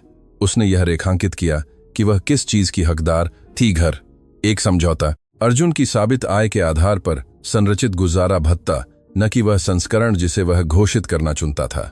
उसकी कंपनी का एक महत्वपूर्ण साल रहा है, सुरेश ने कहा। उसने संक्षेप में राजेश को देखा। उनके बीच कुछ हुआ जिसने सुझाव दिया कि वे पहले ही विस्तार से बात कर चुके थे। वह लड़ेगा, काव्या ने कहा। उसकी मां उसे लड़ने का आदेश देगी, जो एक अलग समस्या है, सुरेश ने कहा। देवयानी शर्मा का आपकी तलाक की कार्यवाही में कोई कानूनी हित नहीं है। हंसते हुए, आपके पास एक ऐसे आदमी पर जिंदगी भर का प्रभाव है जिसने कभी स्वतंत्र रूप से कोई बड़ा फैसला नहीं लिया है। हमारा काम लड़ने की लागत को इतना स्पष्ट करना है ताकि वह भी हिसाब लगा सके। काव्या ने सिर हिलाया। उसे उम्मीद थी कि इस मेज पर उसे डर महसूस होगा। उसने खुद को डर के लिए तैयार किया था। इसके बजाय उसे एक ऐसे फैसले की शांत, ठोस भावना महसूस हुई जो पहले ही लिया जा चुका था और अब अपनी संरचना ढूंढ रहा था। वह यहां कुछ भी तय नहीं कर रही थी। उसने अस्पताल में सुबह 4 बजे फैसला कर लिया था। वह बस निर्माण कर रही थी। वह उस हफ्ते एक अपार्टमेंट में चली गई, राजेश की इमारत में, उसकी अपनी यूनिट से 3 मंजिल नीचे, जो 4 महीने से खाली थी, और राजेश ने उसे कृपा के रूप में चर्चा करने से स्पष्ट रूप से इनकार कर दिया था। यह मेरी इमारत है, उसने कहा। यह एक खाली अपार्टमेंट है। मेरी भतीजी मुझसे 3 मंजिल नीचे रहने वाली है। बातचीत खत्म। उसने उसे वह जीतने दिया। उसने डॉक्टर प्रिया शर्मा को बुलाया और अपने बाकी के प्रसव पूर्व अपॉइंटमेंट नई पते के हिसाब से फिर से शेड्यूल किए। उसने बाकी के प्रसव अपने स्वास्थ्य बीमा को बुलाया और अपना पता अपडेट किया। उसने 3 मूविंग कंपनियों को बुलाया और कोटेशन मांगे। उसने ये सभी चीजें एक ही दोपहर में एक नोटपैड और एक पेन के साथ और एक व्यवस्थित संतुष्टि के साथ की, जो उसने लंबे समय से महसूस नहीं की थी।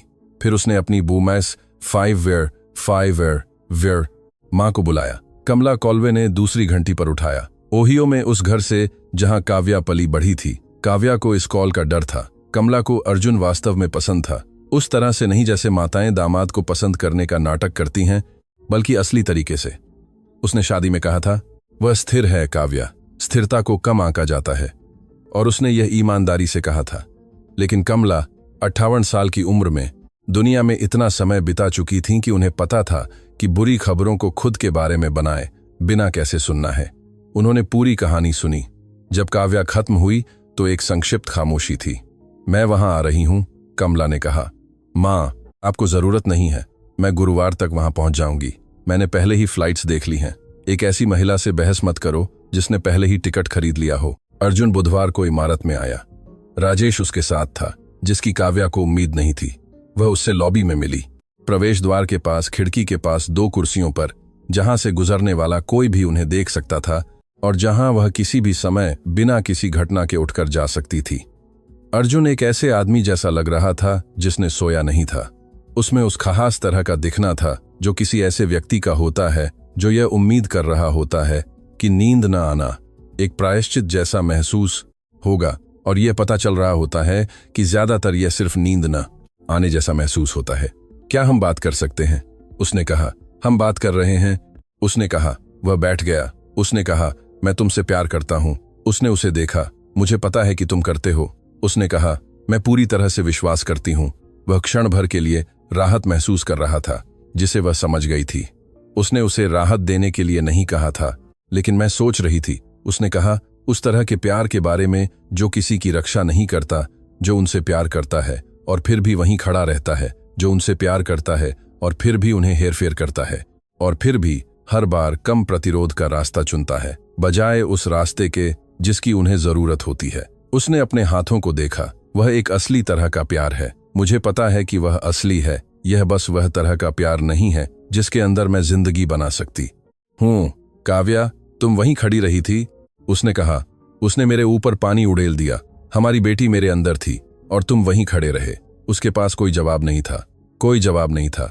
वह जानता था, और वह देख सकती थी कि वह जानता था, और यह किसी तरह से जिसकी उसने उम्मीद नहीं की थी, उसे न तो विजयी महसूस करा रहा था और न ही सही ठहराया गया।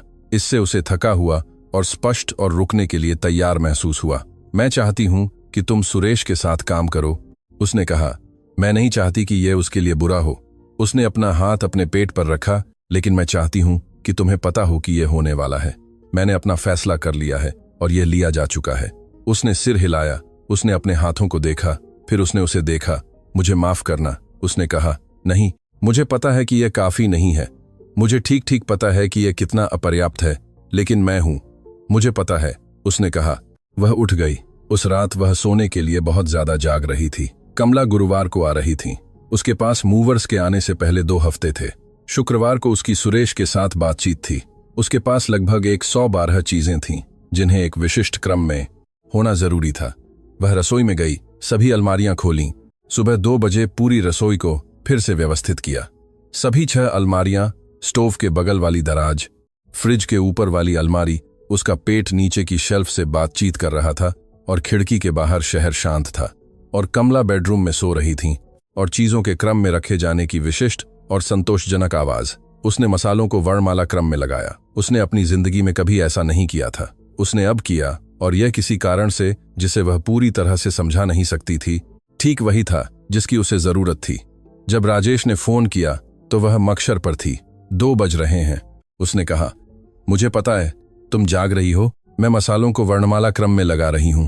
एक ठहराव। जरूर तुम लगा रही हो। एक और ठहराव। देवयानी ने आज एक दोपहर का भोजन आयोजित किया था। घटनाओं का उसका संस्करण। उसकी 12 दोस्त। काव्या ने मरजोरम का एक जार नीचे रखा। मुझे पता है। उसने मुझे एक संदेश भेजा। उसने कहा कि वह चीजों को स्पष्ट करना चाहती है। धीरज 15 मिनट बाद चला गया। उसने आज दोपहर सुरेश को फोन किया। वह चुप रही। धीरज ने सुरेश को फोन किया। उसने दोहराया। जाहिर तौर पर उसने कई चीजों पर फैसला कर लिया है। वह दस्तावेज उपलब्ध कराने को तैयार है। राजेश रुका। और कुछ और है, कुछ जिसके लिए तुम बैठना चाहोगी। मैं खड़ी हूं। बैठ जाओ काव्या। वह रसोई के फर्श पर बैठ गई। उसकी पीठ नीचे की अलमारी से लगी हुई थी। उसके चारों ओर मसालों के झाड़ थे। देवयानी की 2 मेहमानों ने शुरू होने से पहले ही मेज को सोशल मीडिया अकाउंट के लिए रिकॉर्ड कर रही थीं। जब यह हुआ तो कैमरा चालू था। काव्या ने अपने हाथ में मरजोरम का झार देखा। 19 सेकंड, राजेश ने कहा। उसने वीडियो एक बार देखा। 19 सेकंड। एक नीली साई में एक महिला एक भोजन कक्ष में प्रवेश करती है। दोनों हाथों से उठाया हुआ एक कांच का जग, एक लंबा जानबूझकर चाप और फिर कटलरी और बातचीत की परिवेशी आवाज के ऊपर पूरी तरह से श्रव्य। मुझे लगता है काव्या, तुम्हारे जाने का समय हो गया है। उसने फोन राजेश को वापस दे दिया। वह कुछ देर के लिए वहीं बैठी रही जो उसे महसूस हुआ। उसने जीत की उम्मीद की थी। आखिरकार अब हर कोई देखेगा का कोई संस्करण। उसे वास्तव में जो महसूस हुआ वह उससे ज्यादा शांत था, गंभीर, किसी ऐसे व्यक्ति की खास भावना जो एक परिणाम को आते हुए देखता है जिसे उसने डिजाइन नहीं किया था और उसे जरूरत नहीं थी। मैं इसके साथ क्या करूं? उसने पूछा। कुछ नहीं, राजेश ने कहा। यही जवाब है, तुम कुछ नहीं करती। किसी ने इसे पहले ही पोस्ट कर दिया है। पैट्रिशिया, जिस महिला ने इसे रिकॉर्ड किया था, ने इसे अपने लाइफस्टाइल अकाउंट पर पोस्ट किया। उसके पास यह समझने से पहले 47,000 व्यूज थे। उसके पास क्या था? वह इसे मिटाने की कोशिश कर रही है। इंटरनेट चीजें नहीं मिटाता। काव्या ने धीरे धीरे सिर हिलाया। उसने देवयानी के बारे में सोचा। उसने देवयानी को समझने की कोशिश में 4 साल बिताए थे। अपने रिश्ते का वह संस्करण खोजने की कोशिश की थी जो काम कर सके।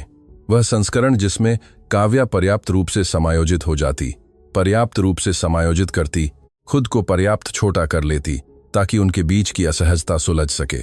अब वह समझ गई थी कि वह कभी भी सुलझाने वाली समस्या नहीं थी। वह देवयानी के बेटे और देवयानी के बेटे की जिंदगी के प्रबंधन के बीच की बाधा मात्र थी। कोई भी समायोजन उसे नहीं बदलता। उसे वीडियो के प्रसार में कोई खुशी महसूस नहीं हुई। उसे दया के करीब कुछ महसूस हुआ जिसने उसे चौंका दिया। धीरज ने अगले दिन सुरेश को अपने दस्तावेज उपलब्ध कराए। यह महत्वपूर्ण था। शर्मा परिवार के ट्रस्ट के वित्तीय रिकॉर्ड जो पिछले 8 महीनों में संपत्ति की रणनीतिक चालों की एक श्रृंखला दिखाते थे।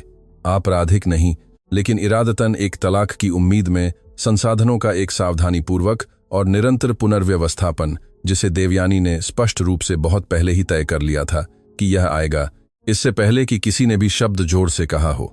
वह योजना बना रही थी, जबकि काव्या रविवार के दोपहर के भोजन में भाग ले रही थी और सही शराब ला रही थी और रसोई की मेज पर बैठी थी और गिन रही थी कि कितनी बार उसकी खिरनी की रेसिपी को तिरस्कृत किया गया था। देवयानी यह सुनिश्चित कर रही थी कि जब यह खत्म हो तो काव्या को कम से कम संभव राशि हस्तांतरित हो। सुरेश ने अर्जुन को बिना राजेश के नाम के दस्तावेज प्रस्तुत किए। अर्जुन कॉन्फ्रेंस मेज के दूसरी ओर बैठा और उन्हें पढ़ा। वह बहुत देर तक चुप रहा। उसने मुझे बताया, उसने अंततः एक ऐसी आवाज में कहा जो वास्तव में कमजोर लग रही थी, कि तुम वैसे भी जा रही थी, कि यह सिर्फ समय की बात थी। सुरेश ने कहा, और तुमने क्या कहा? अर्जुन ने कुछ नहीं कहा। सुरेश ने बिना टिप्पणी के इसे नोट किया और जारी रखा। सुहानी ने उस बयान पर हस्ताक्षर किए जिसे सुरेश ने तैयार किया था। उसने बिना किसी झिझक के ऐसा किया। उसने काव्या को बाद में एक छोटा सा संदेश भेजा, मुझे उम्मीद है कि यह मदद करेगा। काव्या ने जवाब दिया, धन्यवाद। यह लंबे समय तक उनके बीच का आखिरी संवाद था। देवयानी ने वीडियो के बाद के हफ्ते में 3 बार फोन किया। काव्या ने जवाब नहीं दिया। उसने सुरेश को संभालने दिया। सुरेश चीजों को संभालने में बहुत अच्छा था। औपचारिक माफी बैठक 2 हफ्ते बाद आयोजित की गई। सुरेश का दफ्तर, देवयानी और धीरज, काव्या और राजेश। सुरेश गवाह के रूप में मौजूद था। देवयानी 3 हफ्तों में किसी तरह बूढ़ी हो गई थी, नाटकीय रूप से नहीं, लेकिन वह कॉन्फ्रेंस कुर्सी पर अपनी सामान्य ऊंचाई से थोड़ी कम के साथ बैठी थी, जैसे कि वह सब कुछ जिसने उसे हमेशा सीधा रखा था। यह पूर्ण निश्चितता कि वह सही थी, कि वह परिणामों से ऊपर थी, कि उसने जो दुनिया बनाई थी वह टिकी रहेगी, चटक गई थी। उसने काव्या को देखा, जो कुछ भी मैंने किया वह गलत था, मुझे माफ करना। यह कठोर था। उसे यह मुश्किल लगा। काव्या ठीक ठीक देख सकती थी कि उसे यह कितना मुश्किल लगा। उसने नहीं कहा, मैं तुम्हें माफ करती हूं। वह अभी तक वहां नहीं पहुंची थी। वह लंबे समय तक वहां नहीं पहुंच सकती थी। उसने कहा, धन्यवाद, क्योंकि यह देवयानी के बदलाव का सबूत नहीं था। वह इस बारे में यथार्थवादी थी, बल्कि कुछ महत्वपूर्ण का सबूत था। सबूत की दुनिया में अभी भी जवाबदेही थी कि आप जो करते हैं उसके परिणाम होते हैं, कि आप कांच के पानी के जग और पूर्ण दंड मुक्ति के साथ दूसरों की जिंदगी से गुजर नहीं सकते। आज के लिए इतना ही काफी था। अर्जुन ने सुरेश द्वारा वर्णित सभी बिंदुओं का पालन किया। उसने घर के लिए लड़ाई नहीं लड़ी, उसने समझौते के लिए लड़ाई नहीं लड़ी, उसने अपना वकील नियुक्त किया, एक समझदार आदमी जो समझता था कि कौन सी लड़ाइयां लड़ने लायक हैं। और प्रक्रिया एक ऐसी पोड़ा है, सूक्ष्मता के साथ आगे बढ़ी, जिसने काव्या को आश्चर्यचकित किया और अर्जुन को राहत दी, जो शायद कभी नहीं समझ पाया था कि उसकी कितनी कठिनाई एक साथ कई विरोधाभासी सच्चाइयों को संभालने के निरंतर प्रयास से आती थी।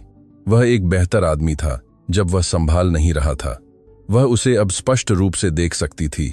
इससे उसे रुकने की इच्छा नहीं हुई, लेकिन वह उसे देख सकती थी। बच्ची मंगलवार को आई, 31 मार्च। पानी की घटना के 6 हफ्ते बाद, वीडियो के अपना चक्र पूरा करने के 3 हफ्ते बाद, सुरेश के दफ्तर में बैठक के 2 हफ्ते बाद, सुबह 7:42 बजे। राजेश प्रतीक्षा कक्ष में था। वह सुबह 4 बजे से वहां था। उसने इस बारे में एक बार भी शिकायत नहीं की थी। नेहा एक डफल बैग के साथ प्रतीक्षा कक्ष में थी, जिसमें स्नैक्स भरे थे, जिसे उसने प्रतीक्षा कक्ष के जरूरी सामान बताया था, जिसमें 2 तरह की चिप्स, एक उपन्यास जिसे वह नहीं पढ़ेगी और एक विस्तृत प्लेलिस्ट शामिल थी जिसे उसने 3 दिन में बनाया था। कमला कमरे में थी। काव्या ने उनसे पूछा था।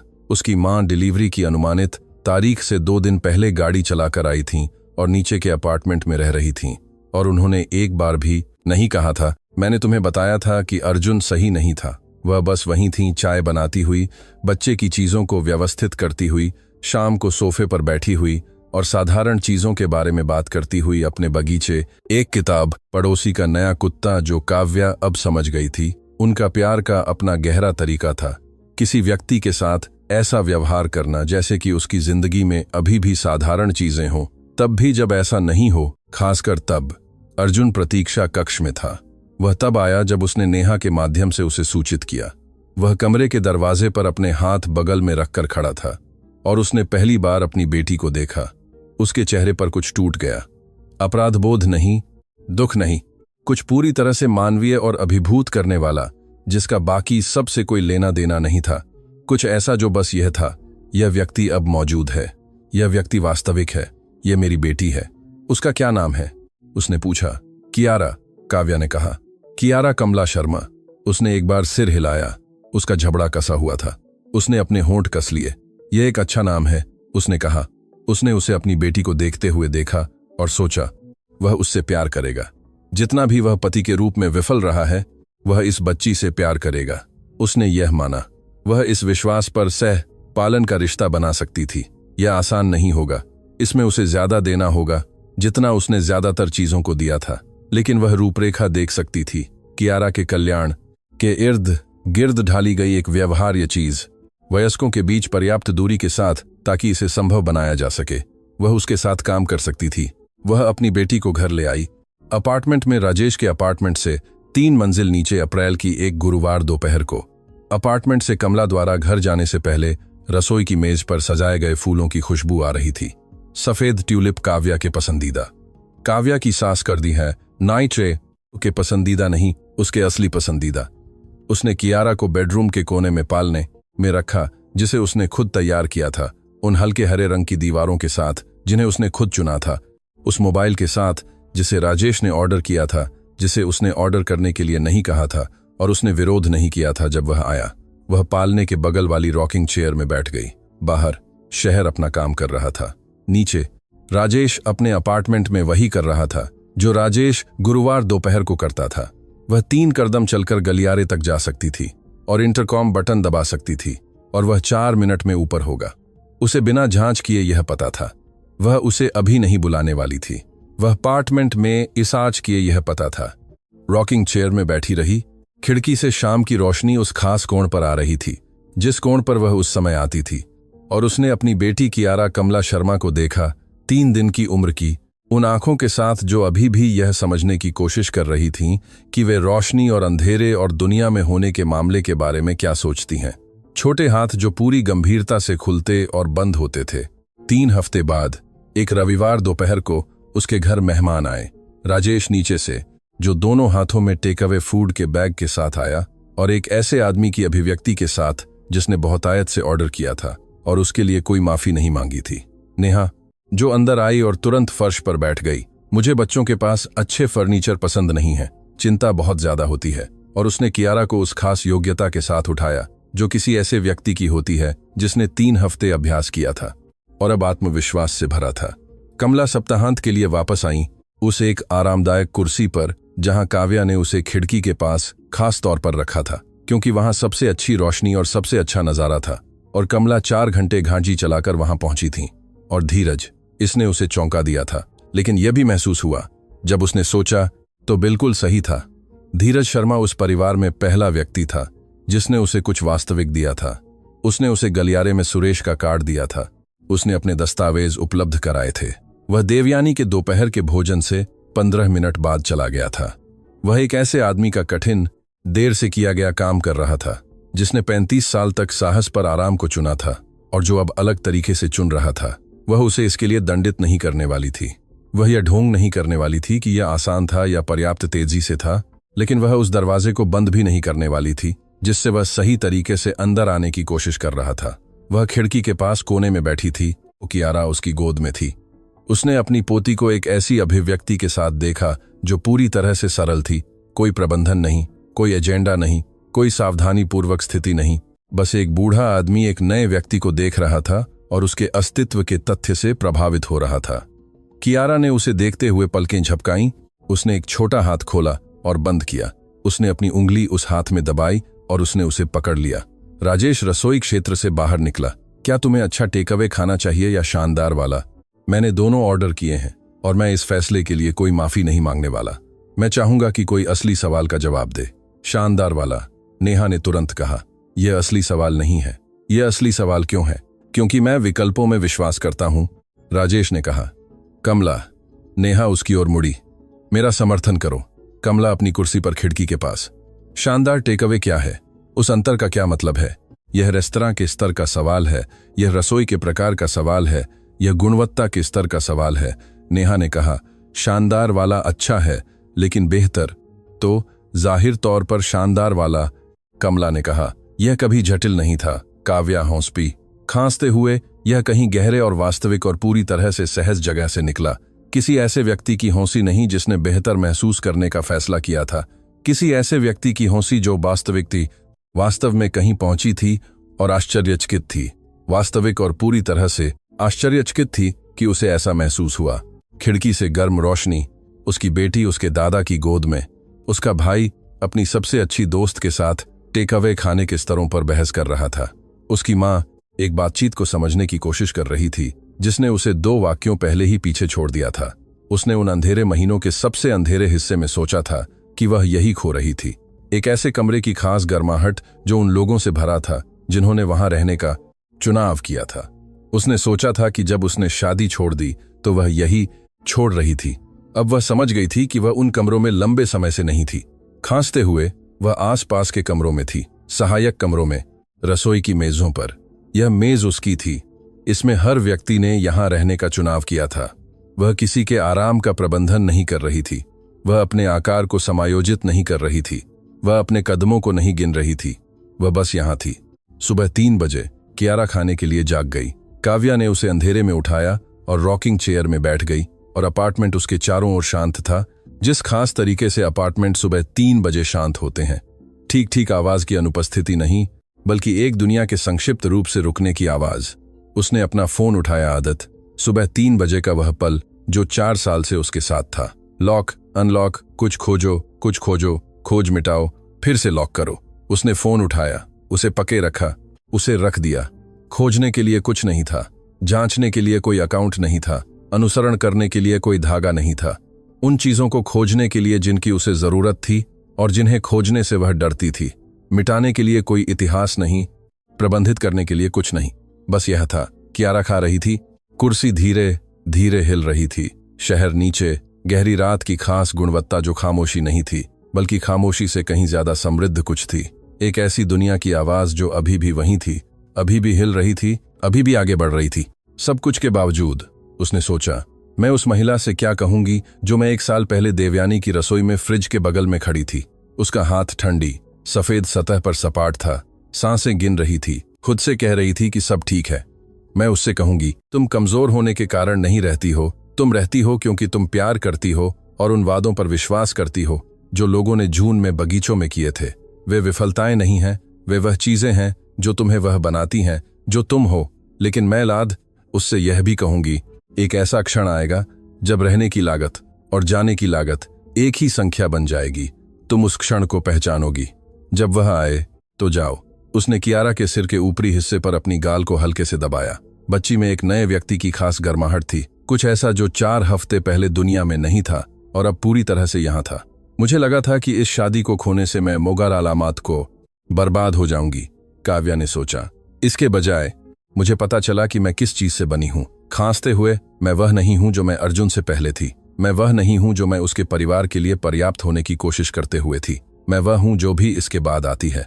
वह हिस्सा जो इसके बाद क्या आता है का था। वह हिस्सा कोई तुम्हें नहीं बताता था।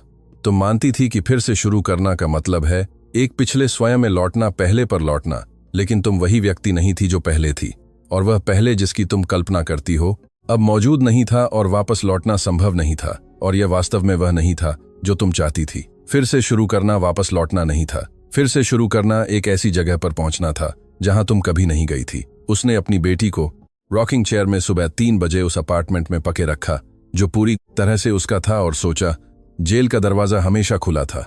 मैं बस अंततः बाहर निकली। कियारा ने खाना खत्म किया और उसकी छाती से लगकर सोने के लिए तैयार हो गई, नींद के प्रति उस पूर्ण प्रतिबद्धता के साथ जिसे केवल बहुत छोटे बच्चे ही प्राप्त कर सकते थे। जैसे कि नींद एक ऐसा देश था जिसे उन्होंने अभी खोजा था और पूरी तरह से रुकने का इरादा रखते थे। काव्या ने उसे पके रखा। वह अपने फोन पर वापस नहीं गई। वह धीरे धीरे हिलती रही और कुर्सी ने अपनी छोटी सी आवाज की और नीचे शहर सांस ले रहा था। और इमारत में कहीं राजेश 3 मंजिल नीचे सो रहा था। और कल करने के लिए चीजें थीं, वकीलों के फोन और कागजात और एक जीवन के 100 साधारण काम जो फिर से बनाए जा रहे थे। लेकिन वह सब कल था। अभी बस यह था उसकी बेटी की सांसें, कुर्सी, शहर, सुबह 3 बजे की रोशनी की खास गुणवत्ता। जब आकाश ने अभी तक सुबह बनने का फैसला नहीं किया था, आज पहले धीरज की गोद में कियारा ने अपनी आंखें खोली थीं और कमरे में चारों ओर देखा था। उसने हर चेहरे को बिना हड़बड़ी के देखा था। सूची बना रही थी, जैसे कि वह पहले से ही उन लोगों की गुणवत्ता का आकलन कर रही हो जिनके बीच वह आई थी। हर कोई जो मायने रखता था वह उस कमरे में था। हर कोई जिसने रुकना चुना था। काव्या ने अपनी आंखें बंद कर लीं, अपनी बेटी को झूलाया। उसे नहीं पता था कि आगे क्या आएगा। वह इतने लंबे समय में पहली बार, जितना उसे याद था, बस वहीं मौजूद थी जहां वह थी। वह काफी था। वह, उसने सोचा, काफी से ज्यादा था। बस इतना ही था।